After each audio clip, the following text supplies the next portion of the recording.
So good morning guys. So today pupunta tayo ng range para i-break in ulit yung aking DaVinci DG9. So tara. So nag-preprint ako ulit ng mag pouch pero ngayon all black na siya para pag na boring na ako sa colored may papalit ako. So nandito na kami sa range kasama ko si Mang Malulang. So tara mag-break in na tayo. So ang gagamitin ko na ammunition ngayon ay yung round pero 125. Yan. 125 siya. Pero i-break in ko muna kahit 400 rounds tsaka ako magkwan. Tsaka ako pipili kung kwan 147 or 125 pero di ko pa natatry yung 147. So tara. So 125 na rounds. Try natin 10 rounds.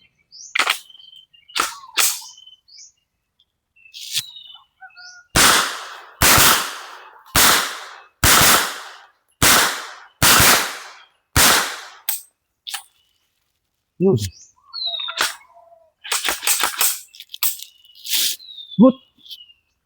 So balik tayo sa kwan sa 125 na conical. 10 ulit.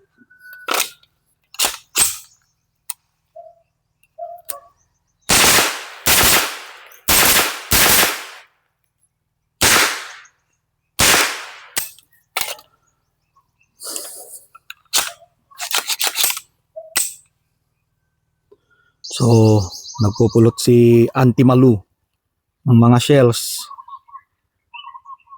So, habang nagpupulot siya, vape muna tayo. So, parang mas gusto ko yung conical kaysa sa round. Kasi parang mas puro yung kwan niya eh. So, magkaiba sila ng ng feel. Mas gusto ko yung feel ng 125 na conical. So, conical ulit 125.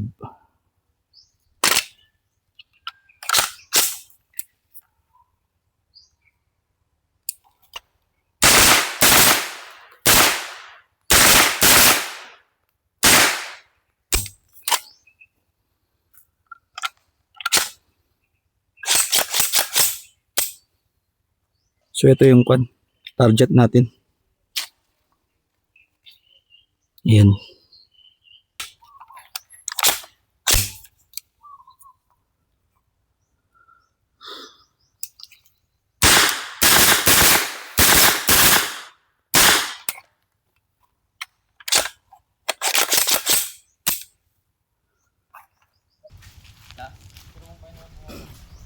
No matter one.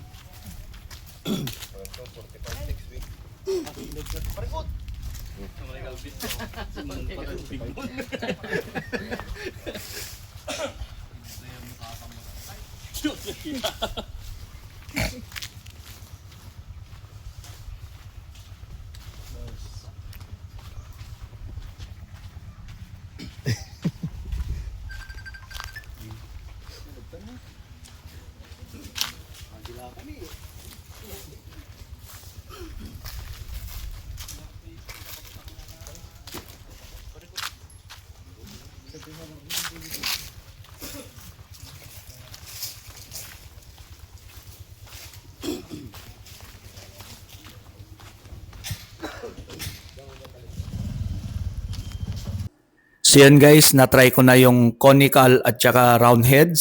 So same sila ng powder charge, same sila ng powder brand, same sila ng bullet weight.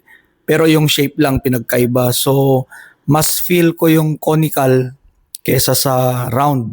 So ewan ko kung bakit mas maganda yung yung conical eh. Same naman sila lahat. So ayun, i-break in ko ulit ng kahit 200 rounds pa para mag 600 rounds na para pili ako kung itutuloy ko yung 147 or stick na ako sa 125 na bullet weight. So, diyan nagtatapos ang aking vlog. So, see you next time.